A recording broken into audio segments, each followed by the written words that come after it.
Hello friends, मैं विनीत कुमार आप सभी का अपने चैनल एजुकेटिव बूस्टर पे हार्दिक स्वागत करता हूं। हम लोग यहाँ क्वेश्चन डिस्कशन कर रहे थे प्राचीन भारतीय इतिहास का।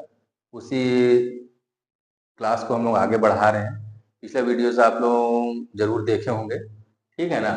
तो उसी हम क्रम को धीरे धीरे हम आगे बढ़ा रहे हैं और क्वेश्चन को हम देखने की कोशिश कर रहे हैं कि किस तरह के क्वेश्चन पूछे जा रहे हैं विगत जो पिछले साल के एग्जाम हुए हैं उसमें।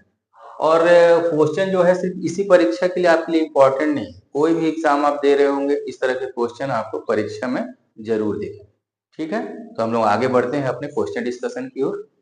तो आपके पास पहला क्वेश्चन है कि निम्न में से किस भारतीय दर्शन ने परमाणु सिद्धांत का प्रतिपादन किया। देखिए, परमाणु सिद्धांत के बारे में बोल रहा है, ऐसा कौन सा दर्शन था जिसमें परमाणु अणु इन सब चीजों के बारे में चर्चा किया गया। आपके पास ऑप्शन है, ऑप्शन ए योग, बी न्याय, सी सांख्य, डी वैशेषिक और पांचवा है उपयुक्त में से कोई नहीं है, एक से अधिक। तो इस क्वेश्चन का जो आंसर है वो है वैशेषिक। वैशेषिक दर्शन में परमाणु सिद्धांत का प्रतिपादन किया गया। ठीक है, यहां से आप ये जान लीजिए कि वैशेषिक जो दर्शन थे ना वो कणाद ऋषि के द्वारा दिया गया था। ठीक है, इसी में परमाणु के बारे में जिक्र किया गया है कि जो प्रकृति है, जो बना हुआ है वो परमाणु की संरचनाओं से मिलकर बना हुआ है। आज भी हमारे जो आधुनिक वैज्ञानिक है वो भी बोलते हैं ना कि किसी भी चीज की जो रचना हुई है वो परमाणु से हुई है और परमाणु के बाद भी और सूक्ष्म तत्वों को, न्यूक्लियर के तत्वों को खोजा जा रहा है। तो ये प्राचीन काल में भी हमारे ऋषि मुनि ये कह के चले गए हैं कि जितने भी प्रकृति के जो तत्व हैं परमाणु जैसे सूक्ष्म कणों से मिलकर के बने हुए हैं। ठीक है, तो किस दर्शन में मिल रहा है आपको? वैशेषिक दर्शन। और एक बात और चीज, इस चीज को जान लीजिए कि भारत के प्राचीन समय में जो दर्शन की जो संकल्पना है, 6 दर्शन की बात की गई है। ठीक है ना। तो एक तो हो गया योग दर्शन, एक हो गया सांख्य न्याय, ठीक है, फिर वैशेषिक, फिर आपके कौन से दर्शन है? कौन से दर्शन है? एक हो गया मीमांस, मीमांस दर्शन, ठीक है ना। और एक हो गया आपका वेदांत, इसको भी आप देख लीजिए। ठीक है, एक हो गया मीमांस और एक हो गया वेदांत।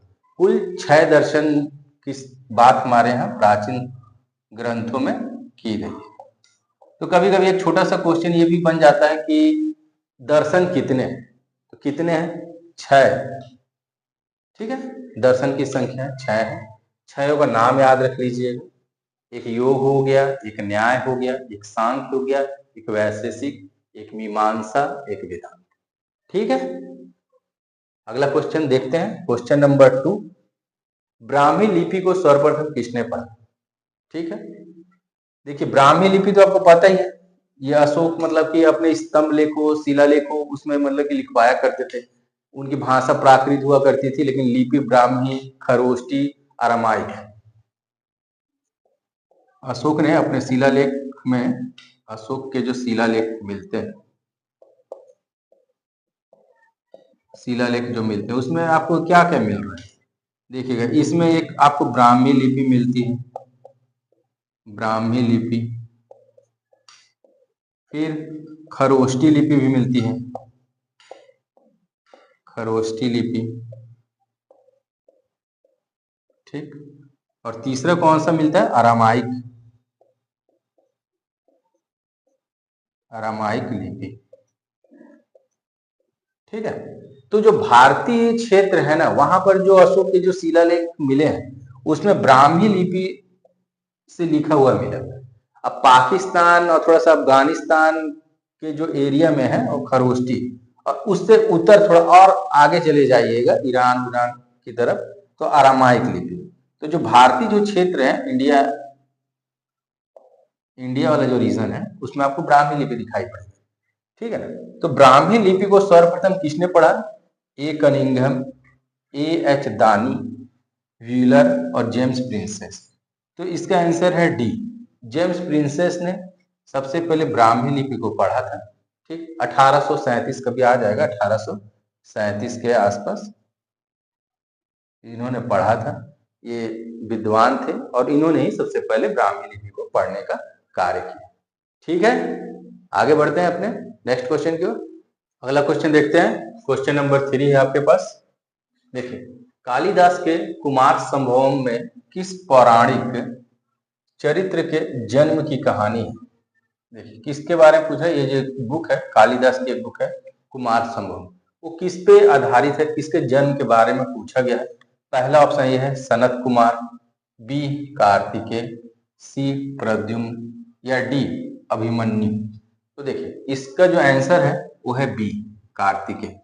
कुमार संभवम में कार्तिकेय के बारे में चर्चा किया गया है। इसमें प्रकृति चित्रण भी है और कार्तिकेय का जन्म किस उद्देश्य के लिए हुआ था, इसके बारे में कालिदास ने अपनी रचना कुमार संभवम में की है।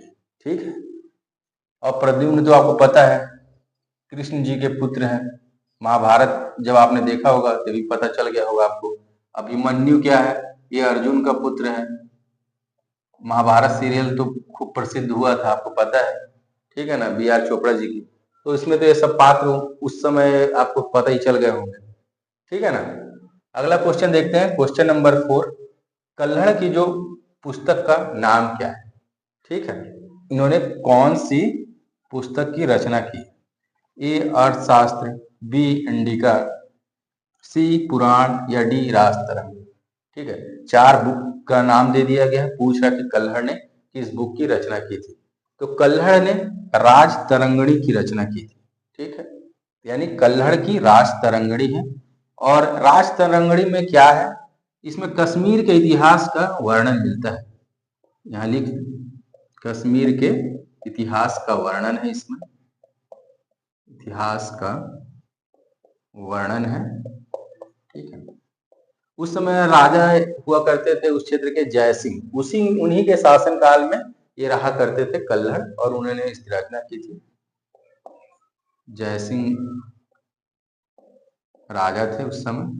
ठीक है, इन्हीं के काल में इन्होंने रचना की थी, इन्हीं के काल में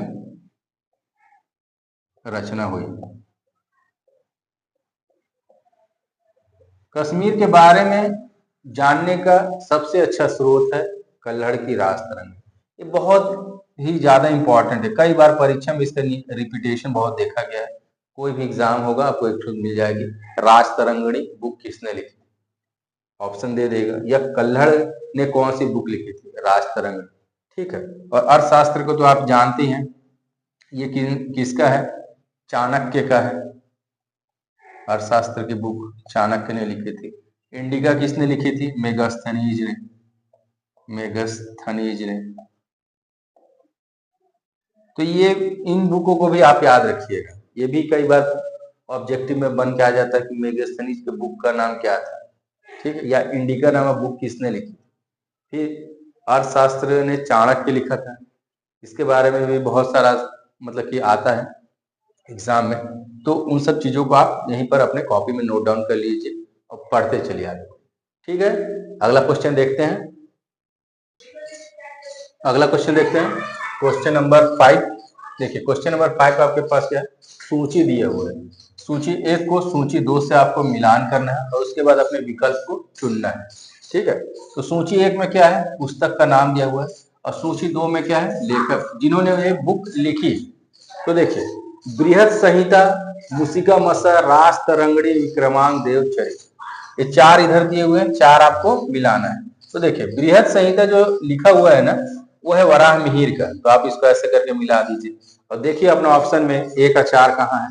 तो ए का 4 देखिए आपका इस वाले ऑप्शन में ए का 4 है और इसमें है ए का 4। ठीक है, फिर मूषिका मसा, बी का क्या है? बी का 3 है, तो बी को 3 से मिला दीजिए, यानी बी का 3 खोजिए। बी का 3 किसी में है? इसमें है ही नहीं, इसमें है। तो देखिए बी का 3 यहाँ है। तो देखिए 2 ऑप्शन यही मिल गया, तो बाकी को खोजने का कोई जरूरत नहीं पड़ेगा। परीक्षा हॉल में जब ये इस तरह का मिल जाए ना तो टिक लगा के निकल जाएगा। यहाँ हम थोड़ा सा डिटेल पढ़ रहे हैं तो इस चीज को हम देखेंगे। ठीक है, फिर राजतरंगिणी, राजतरंगिणी कल्हड़ ने लिखी है, तो सी का 1, तो देखिए सी का 1 भी मिल गया। फिर लास्ट बचा विक्रमांक देवचरित्र। ठीक है, तो विक्रमांक देवचरित्र विल्हड़ ने लिखी है, यानी डी का 2। तो डी का 2 आपके पास मिल गया। तो आपका आंसर क्या हो गया? आपका आंसर हो गया डी। देखिए परीक्षा हॉल में जैसे भी बहुत से एग्जाम में होते हैं, बहुत से में तो पूरा का पूरा सेट करना पड़ता है, लेकिन कई ऐसे एग्जाम आपको मिलेंगे कि दो यहाँ से यहाँ दो आपको सेट हो गए, तो फिर आपको खोजने का जरूरत नहीं है कि अपना कि इसमें क्या है इसमें क्या है, दो मिल गए यानी यही सही होगा। क्योंकि देखिए बाकी में किसी में नहीं मिल रहा, देखिए ए का 4 है बी का 3 किसी में नहीं है, ए का 2 है बी का 1 है, ए का 3 है बी का 2 है, फिर ए का 4 है बी का 2 है। तो आपको अपना टाइम भी बचाना है परीक्षा में। तो इस तरह के जो क्वेश्चन आएंगे सीधा मार करके निकल जाएंगे, लेकिन आपको जानकारी तो होना चाहिए। ये 4 मतलब कि पुस्तक है, इसके लेखक हैं, आप उनको याद कर लीजिए। परीक्षा में कुछ भी आ सकता है, सिंपल सा एक क्वेश्चन ही आ जाएगा कि विक्रमांक देवचरित नामक जो पुस्तक थी उसने उसे किसने लिखी थी, और तो आपको याद नहीं रहेंगे तो आप क्वेश्चन बना नहीं पाइएगा। तो बिल्हड़ ने लिखी थी। कल्हड़ वाले के बारे में जिसे रास तरंगड़ी की चर्चा तो हम अभी जस्ट पीछे वाले क्वेश्चन में कर चुके हैं कि रास तरंगड़ी जो बुक थी वो कल्हड़ ने लिखी थी। ठीक है ना? तो इस तरह की चीजों को आप याद कर लीजिए। ठीक है। और पुस्तक से तो बहुत सारे क्वेश्चन आते हैं कि ये बुक किस राइटर ने लिखा। ठीक है, कभी बुक का नाम दे देगा, राइटर पूछ लेगा, कभी राइटर का नाम दे देगा, बुक के बारे में पूछ लेगा। ठीक है, बढ़ते हैं अपने नेक्स्ट क्वेश्चन की ओर। अगला क्वेश्चन देखते हैं, क्वेश्चन नंबर 6 क्या है? उदंतपुर शिक्षा केंद्र निम्न में से किस राज्य में अवस्थित है? ये प्राचीन काल में एक शिक्षा का महत्वपूर्ण केंद्र हुआ करता था, उदंतपुरी विश्वविद्यालय। उससे आपसे पूछ रहा है कि कहाँ अवस्थित था? बंगाल में, बिहार में, गुजरात में या तमिलनाडु या उपयुक्त में से कोई नहीं या एक से अधिक। ठीक है, तो ये जो उदंतपुरी शिक्षा केंद्र था बिहार राज्य में अवस्थित था। पूर्व प्राचीन काल के पूर्व मध्यकाल यानी मध्यकाल से ठीक पहले का काल पूर्व मध्यकाल में। तो देखिए पाल वंश की जो संस्थापक थे वो गोपाल थे, आपको पता ही है। पाल वंश के संस्थापक कौन थे? गोपाल थे। पाल वंश के संस्थापक गोपाल हुए। गोपाल इन्होंने ही बिहार में उदंतपुरी जो विश्वविद्यालय था उसकी स्थापना की थी। उदंतपुरी में उदंतपुरी विश्वविद्यालय की स्थापना की थी। ठीक, प्राचीन काल में उस समय में इस शिक्षा का बहुत बड़ा केंद्र हुआ करता था। ठीक है, अगला क्वेश्चन देखते हैं, मुद्रा राक्षस के लेखक निम्न में से कौन है? ठीक है, फिर से आपसे क्वेश्चन पूछ रहा है, ए अश्वघोष, बी विशाखदत्त, सी कालिदास, डी भास। तो मुद्रा राक्षस के लेखक कौन है? वो है विशाखदत्त। तो विशाखदत्त ने अपनी मुद्रा राक्षस नामक रचना में जो मतलब कि किस चीज के बारे में लिखा है, तो चंद्रगुप्त मौर्य के बारे में चर्चा की। जो ये मुद्रा राक्षस बुक है इससे क्या क्या जानकारी मिलती है उसको एक जगह कर लीजिए, परीक्षा में कुछ भी आ सकता है। इस मुद्रा राक्षस से हमको क्या क्या इंफॉर्मेशन मिलता है? पहली बात है चंद्रगुप्त मौर्य के बारे जीवन परिचय के बारे में है। चंद्रगुप्त मौर्य का जीवन परिचय इससे मिलता है, हमें जीवन परिचय के बारे में जानकारी मिलती है। ठीक, फिर इसके शासन प्रशासन के बारे में, चंद्रगुप्त मौर्य जब राजा को करता था तो उसकी शासन व्यवस्था कैसी थी उसके बारे में आपको जानकारी मिलती है, शासन प्रशासन के बारे में। ठीक है, तो ये मुख्यतः चंद्रगुप्त मौर्य के बारे में ये उसमें वर्णन है, उसके शासन प्रशासन का, उस कालखंड के समाज का वर्णन है जिस कालखंड में लिखा गया है। सामाजिक संरचना का भी वर्णन मिलता है, संरचना का वर्णन है। ठीक है, इन सब चीजों के बारे में जानकारी किससे मिलती है? मुद्रा राक्षस में। तो याद रखिएगा, ये भी परीक्षा में बहुत बार आपको दिखाई पड़ेगा, इंपॉर्टेंट समझ लीजिए। ये कई बार मतलब कि परीक्षा में रिपीट होता है, कई एग्जाम में भी रिपीट होता है। ठीक है, तो विशाखदत्त ने मुद्रा राक्षस नामक बुक लिखी थी। बढ़ते हैं अपने नेक्स्ट क्वेश्चन की। अगला क्वेश्चन देखते हैं, क्वेश्चन नंबर 8, सूची 1 को सूची 2 से मिलान करें। ठीक है, आपका सूची 1 में लेखक का नाम, सूची 2 में बुक्स का नाम दिया हुआ है। ठीक, कौटिल्य, पाणिनि, कामंदक, कालिदास। इधर दिए हुए अष्टाध्यायी, अर्थशास्त्र, कुमार संभव, आपको मिलान करना है। ठीक, तो देखिए अर्थशास्त्र के बारे में हम जानते हैं पहले से, ठीक, पिछले क्वेश्चन में हम डिस्कशन कर चुके हैं इन सब। तो कौटिल्य के अर्थशास्त्र 1 और 2 हम खोजेंगे, 1 और 2 किस में है। तो देखिए 1 और 2 सिर्फ इसी में, कहने का मतलब एक ही ऑप्शन से हमारा क्वेश्चन निकल गया, बाकी हमको चेक करने की जरूरत नहीं पड़ेगी। परीक्षा हॉल में इस ट्रिक को भी अपनाइएगा। जब 1 और 2 यहाँ पर हमको मिल गया, बाकी किसी में भी 1 और 2 है नहीं, और ये हम कंफर्म है कि कौटिल्य की अर्थशास्त्र बुक लिखी हुई है, तो हम बाकी चेक नहीं करेंगे, अपना टाइम बचाएंगे। इस चीज को आप ध्यान रखिएगा, परीक्षा हॉल में इस ट्रिक को अपनाइएगा। ये नहीं कि अब बाकी भी चेक कर रहे हैं कि सही है कि नहीं, तो फिर और आपका 1 मिनट और लग जाएगा। परीक्षा में 1-1 सेकंड का महत्व होता है, इस चीज को ध्यान रखिएगा आप लोग, ठीक है ना। कौटिल्य का हो गया अर्थशास्त्र। पाणिनि ने कौन सी बुक लिखी थी, तो पाणिनि ने अष्टाध्यायी लिखी है। क्या हो गया, बी का 1, देखिए बी का 1 है, ठीक है। कामंदक ने क्या लिखी है, सी का 4। कामंदक ने नीति शास्त्र की रचना की, चेक कर लेते हैं। सी का 4 भी ठीक है। फिर कालिदास का क्या है, कालिदास का है कुमार संभवम, ठीक। डी का 3 मिल गया आंसर आपको, अपने टिक मारा और चलते बने आगे अपने नेक्स्ट क्वेश्चन की ओर। इसका मतलब ये बता रहा हूँ, जानकारी तो आपको चाहिए, ठीक है, लेकिन अगर आपका ऑप्शन एक ही मिल जाए ना और बाकी सब गलत है, तो चुपचाप टिक मार करके आगे बढ़ जाना है। फिर उसको फिर पूरा को एक एक ठोको चेक नहीं करते रहना है इसको कि हाँ सही है कि नहीं, वो ऑलरेडी सही होगा, ठीक है, उससे आपका टाइम बचेगा। तो देखिए इन सब चीजों को भी आप याद कर लीजिए, इनके सभी बुकों की। कौटिल्य ने अर्थशास्त्र लिखी थी, पाणिनि ने क्या लिखा है, अष्टाध्यायी लिखा है। ये बहुत बार पाणिनि से क्वेश्चन आता है कि पाणिनि की रचना का नाम बताइए, ठीक है। फिर कामंदक ने नीति शास्त्र, इसको भी याद करिए। फिर कालिदास का कुमार संभव बुक है, इसको याद करिए। यानी इन सभी चीजों को आप याद कर लीजिएगा। कभी सिंपल एक एक स्टेटमेंट से भी क्वेश्चन आ सकता है कि कामंदक ने किस बुक की रचना की, या फिर नीति शास्त्र किसने लिखा था, ठीक है। इस तरह से इस प्रश्न का उत्तर क्या हो गया, आपका ए हो गया, ठीक है। बढ़ते हैं अपने नेक्स्ट क्वेश्चन की ओर। अगला क्वेश्चन देखते हैं, क्वेश्चन नंबर 9। मेगास्थनीज की पुस्तक का नाम क्या है, ठीक। अर्थशास्त्र, बी ऋग्वेद, सी पुराण, या डी इंडिका। तो मेगास्थनीज ने इंडिका नामक बुक लिखी है, बहुत अच्छे से कंठा कर लीजिएगा इसको, कई बार परीक्षा में आता है कि मेगास्थनीज ने किसकी बुक लिखी थी, इंडिका। मेगास्थनीज कहाँ का था, मेगास्थनीज यूनानी था। मेगास्थनीज क्या था, यूनानी। कभी आ जाएगा मेगास्थनीज कहाँ का रहने वाला था, यूनान के क्षेत्र का रहने वाला था, तो यूनानी कर दीजिए। और इसे दूध बनाकर किसने भेजा, तो सेल्यूकस निकेटर ने इसे चंद्रगुप्त मौर्य के दरबार में दूध बना के भेजा था।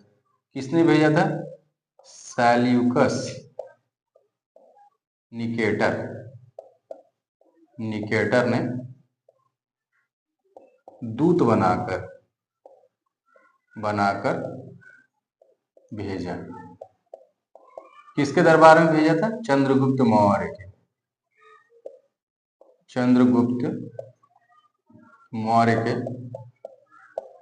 दरबार में, ठीक है। इस चीज को भी आप नोट डाउन कर लीजिए। मेगास्थनीज यूनान का रहने वाला था, सेल्यूकस निकेटर ने दूत बना करके चंद्रगुप्त मौर्य के दरबार में भेजा था। बुक का नाम है इंडिका, और इसमें उस समय के क्या बोलते हैं, मौर्य काल के समाज कैसा था उसके बारे में इसने अपने इंडिका में एक वृहद वर्णन किया है। पाटलिपुत्र के बारे में भी इसने अच्छे से वर्णन किया है, किस तरह की नगर व्यवस्था थी, इसलिए वो बहुत प्राचीन बुक है, इसलिए इसका अपना एक महत्व बढ़ जाता है, ठीक। अगला क्वेश्चन है कि कवि बाण निवासी थे। ये कवि बाण कहाँ, किस क्षेत्र के रहने वाले थे। ऑप्शन दिया हुआ, ए पाटलिपुत्र का, बी थानेश्वर का, सी भोजपुर के, या उपयुक्त में से कोई। तो कवि बाण जो थे पाटलिपुत्र के रहने वाले थे। पाटलिपुत्र का जो प्राचीन नाम है उसको पाटलिपुत्र को बोलते हैं कुसुमपुर, ठीक है। पाटलिपुत्र का प्राचीन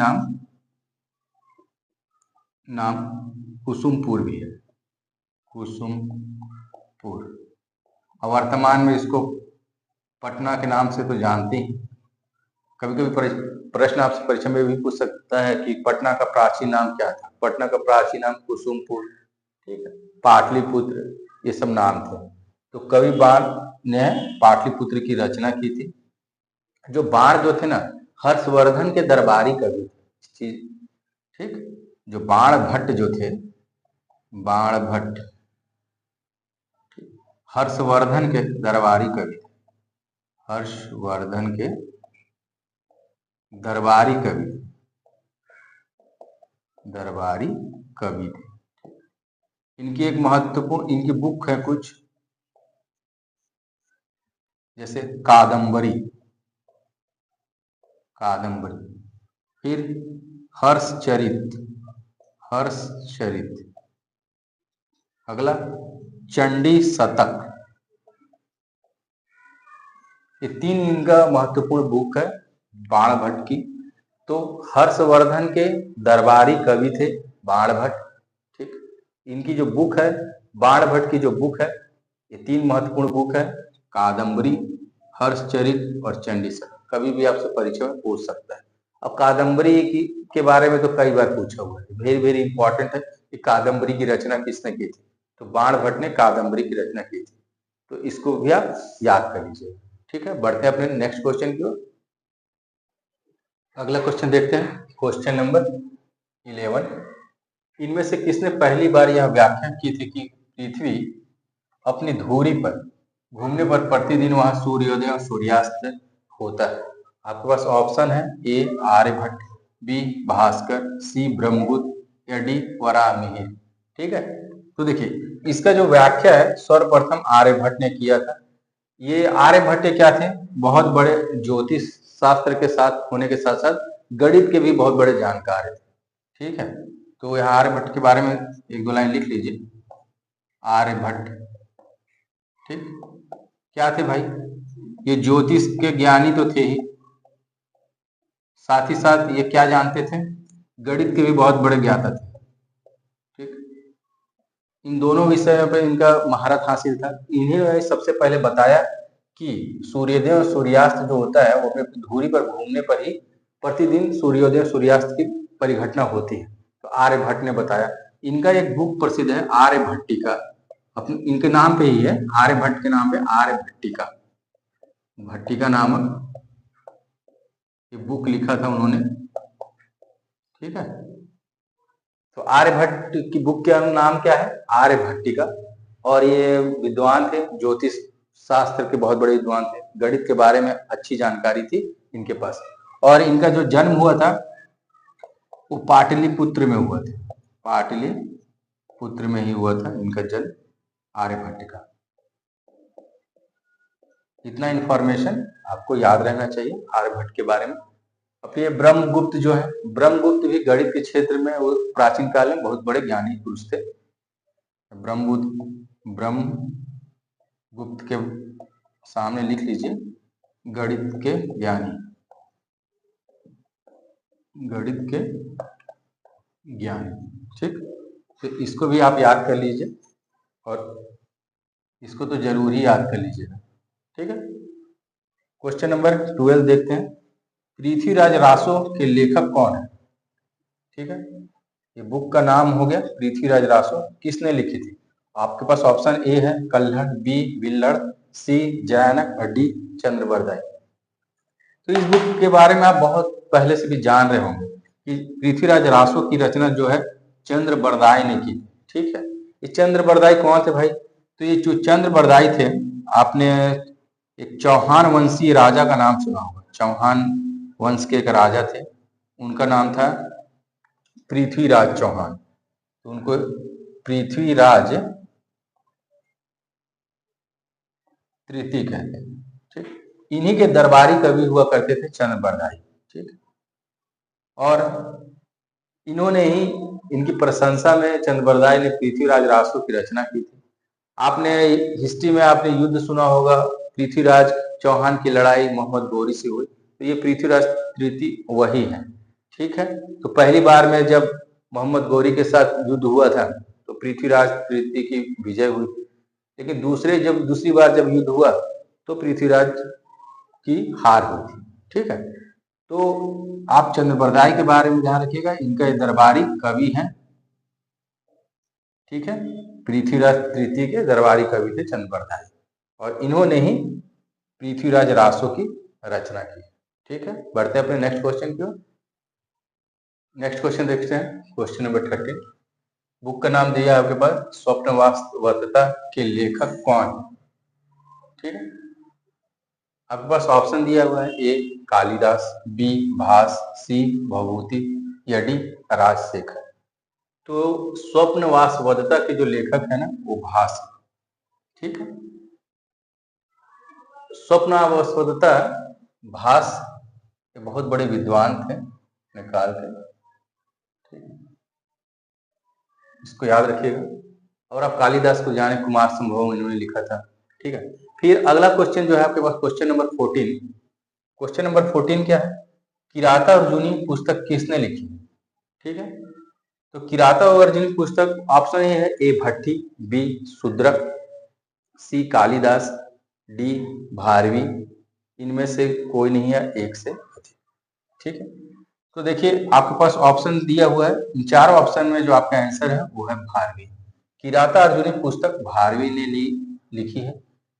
तो इस बुक में है क्या, इसमें है महाभारत के कुछ अंश हैं, महाभारत के पौराणिक अंशों पे आधारित है, पौराणिक अंश पर आधारित है, आधारित यह बुक है किरात अर्जुनियम। इसमें क्या है, महाभारत में आपने मतलब कि टीवी सीरियल में देखा होगा कि अर्जुन का किरात नामक एक बहेलिये से युद्ध होता है, ठीक है। तो वो किरात कौन था, किरात का रूप धर करके भगवान शिव ही अर्जुन से युद्ध कर रहे थे। तो उसी चीज का इसमें वर्णन करके किरात अर्जुनीय पुस्तक में दिखाया गया है, और इसने किसने लिखा है, भारवी ने लिखा है, ठीक है। तो इस चीज को आप अच्छे से याद कर लीजिए। बढ़ते हैं अपने नेक्स्ट क्वेश्चन की ओर। अगला क्वेश्चन देखते हैं, क्वेश्चन नंबर 15। कुमार संभव महाकाव्य बुक के बारे में पूछ रहा है, कुमार संभव महाकाव्य किस कवि ने लिखा है। आपके पास ऑप्शन है, ए बाणभट्ट, बी चंद्रबरदाई, सी हरिसेन, या डी कालिदास। तो कुमार संभव जो महाकाव्य है कालिदास ने लिखा हुआ है, ठीक है। इस चीज को बहुत अच्छे से याद कर लीजिएगा। चंद्रबरदाई ने क्या लिखा है, पृथ्वीराज रासो, पृथ्वीराज रासो लिखा है, ठीक है। फिर बाणभट्ट ने क्या लिखा था, हर्षचरित लिखा है, हर्षचरित, ठीक है। हरिसेन, हरिसेन के बारे में आप पहले ही पढ़ चुके हैं, प्रयाग प्रशस्ति, ठीक। हरिसेन की रचना क्या है, प्रयाग प्रशस्ति, प्रयाग प्रशस्ति, ठीक है, हरिसेन ने लिखा था। तो इन सबको याद कर लीजिएगा। कुमार संभव महाकाव्य किसने लिखा है, कालिदास ने लिखा है। चंद्रबरदाई पृथ्वीराज रासो ने, बाणभट्ट हर्षचरित की रचना की थी उन्होंने, हरिसेन, हरिसेन ने प्रयाग प्रशस्ति की रचना की। समुद्रगुप्त का दरबारी कवि था हरिसेन। ये पिछले क्वेश्चन का जो आप डिस्कशन सुने होंगे उसमें इस चीज की चर्चा अच्छे से की गई, ठीक है। अगला क्वेश्चन देखते हैं, क्वेश्चन नंबर 16। राजनीति की प्रारंभिक पुस्तक नीति शास्त्र किसके द्वारा लिखी गई थी, चरक, कौटिल्य, कामंदक, या इनमें से कोई नहीं। तो प्राचीन काल में जो राजनीति के प्रारंभिक पुस्तक है इन चारों ऑप्शन में, उसके अनुसार कामंदक, ठीक। कामंदक की जो पुस्तक थी नीति शास्त्र, इसमें राजनीति के बारे में विशद रूप से बताया गया है। और इस बुक में क्या क्या बताया गया है,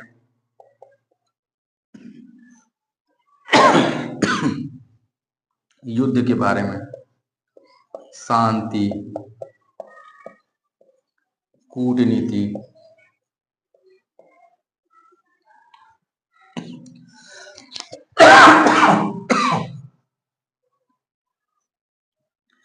एक राज्य का दूसरे राज्य से संबंध,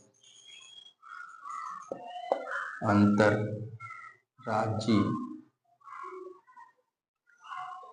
संबंध, इन सब चीजों की भी चर्चा की गई इस बुक में। युद्ध के बारे में, शांति के बारे में, कूटनीति के बारे में, अंतर्राज्यीय एक राज्य का दूसरे राज्य के साथ संबंध कैसा होना चाहिए, इसके बारे में भी इसने चर्चा की।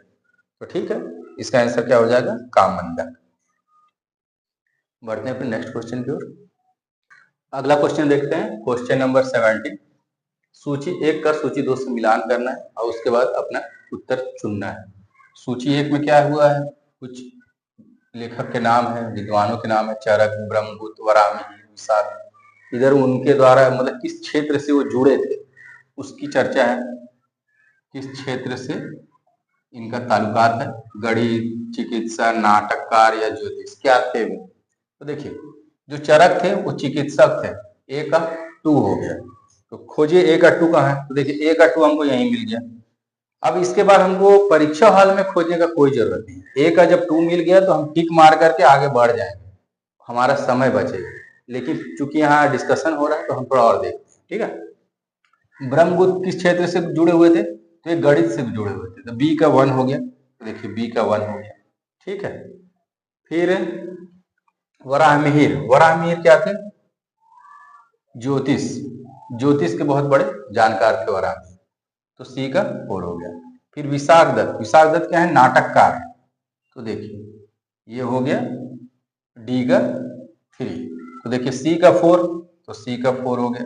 फिर डी का 3, तो डी का 3 हो गया। आपका आंसर मिल गया, तो आपका ऑप्शन क्या हो गया? बी। तो ये भी आपसे पूछ सकता है कि कौन किस क्षेत्र से जुड़े हुए थे।